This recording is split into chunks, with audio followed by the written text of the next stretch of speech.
Guys, heads up, we're going to be talking about 5.8 and 5.10. 5.10 is directly related to this reconciliation that is 5.8. So we'll be looking at these two real quick, and this is the solution right out of your solutions manual that you have access to.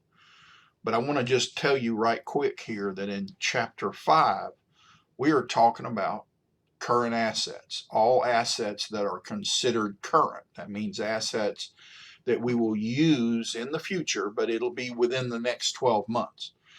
And so assets are very often actually an important item that we have to safeguard. So this is kind of an important chapter. There's even some elements of intermediate accounting in this chapter. So, but it does include what I really like is a quick look at what a bank reconciliation looks like, because at one time when I taught bank reconciliations 20 years ago, students would, you know, some of them even did their own bank reconciliations, but nowadays you don't at all, because you can see the bank decreasing your account or increasing your account on a minute by minute basis, or a month or hour by hour basis. So on your right there on your walk around phone. So it's just a whole different world now. But this is the problem that we're having, is that students do not know the basics of a bank reconciliation that a business would ordinarily still go through. So we have all these businesses out there. 65% of the transactions in America are still done with a check. And so this important internal control must be learned and understand and known by master's level students. So we're going to talk about this one, a real simple, straightforward one. All of these are very simple and straightforward, just to get you a feel of the importance of and the understanding of the mechanics of a bank reconciliation, which, understand, guys, is just matching what's going on at the bank with what's going on as a matter of cash with your cash account in your accounting information system. So let's look at this particular solution.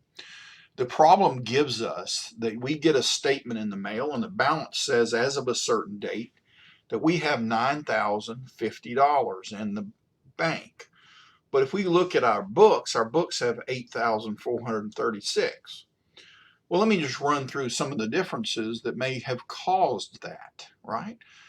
So we may have some deposits that we have made, and we've recorded them in our balance in the books, but we have not recorded them at the bank yet. In other words, the bank has not picked them up as a deposit yet. You know, this could be deposits. Keep in mind, guys, that you've already thrown in a bank bag and you threw it into the the vault drop there at the bank, and so they just haven't run through it, counted it, put it in your account yet. So there could be deposits in transit, and usually are one, maybe two of these, and we need to add those to the bank side because we've already added them to the balance in the books whenever we dropped them at the bank. So also remember outstanding checks that we have written that just haven't cleared the bank yet. Now, when we've written those, they've already been deducted from our balance on the books, the 84.36, but we haven't deducted them from the bank yet. So we'll go ahead and do that. We'll go ahead and subtract those from the bank side. Now, I want you to know and understand that every single bank reconciliation is the same way, usually on the side, unless there's some kind of an error that the bank has made. We always add deposits in transit, and we always subtract the outstanding checks from the bank side in order to get a reconciled balance of some kind. Okay, that's a part of the calculation. Now, there sometimes is more calculation, but that is standard for some of these problems that you'll run into in Connect and on the exam. Now, if you go over here to this side, I want to explain to you what this add interest earned is.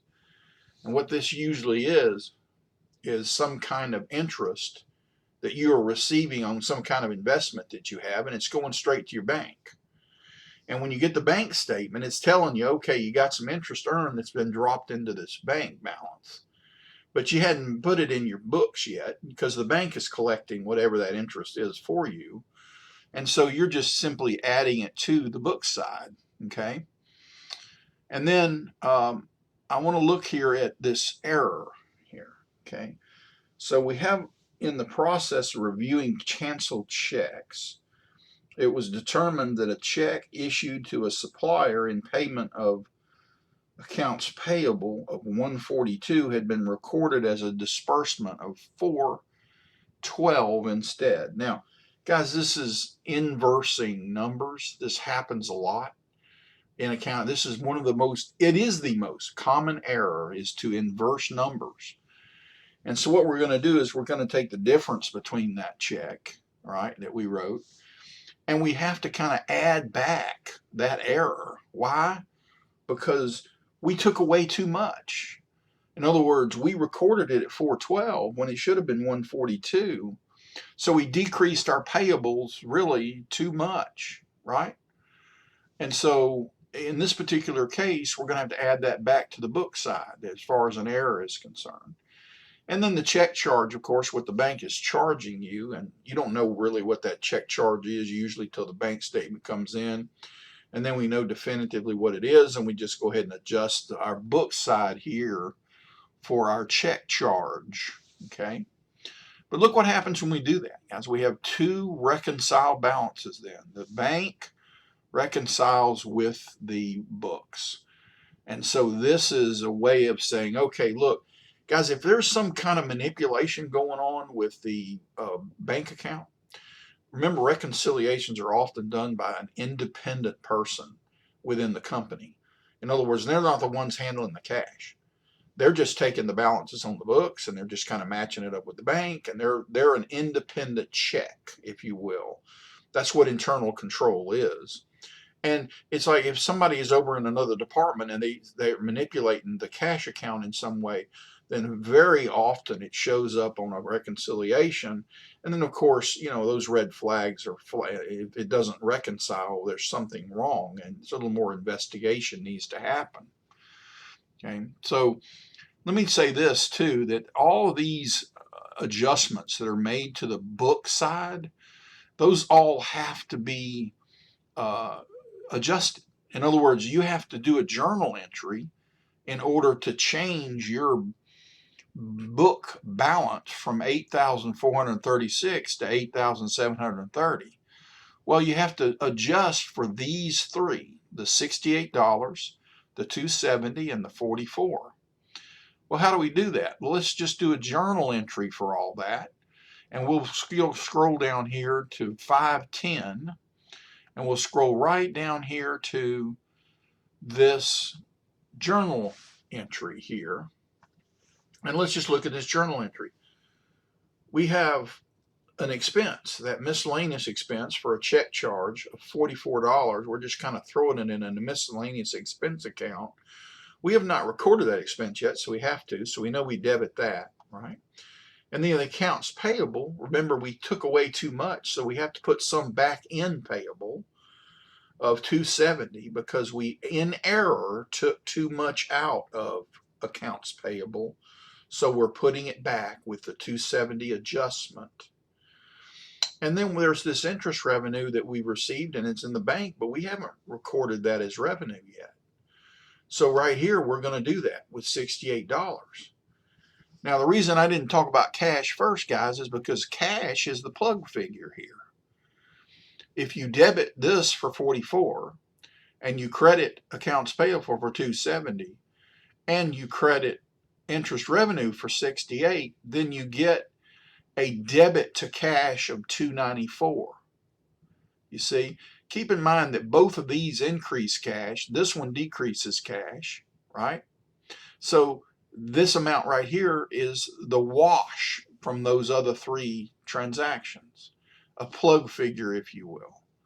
So once you debit cash for 294 and you debit expense for 44 and you you credit a payable to 270 and credit interest revenue for 68, then your transaction then balances, right? Debits equals credits.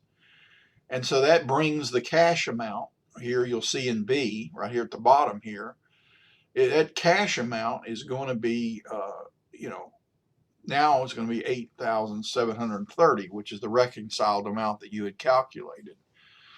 So anyway, that just kind of takes you through.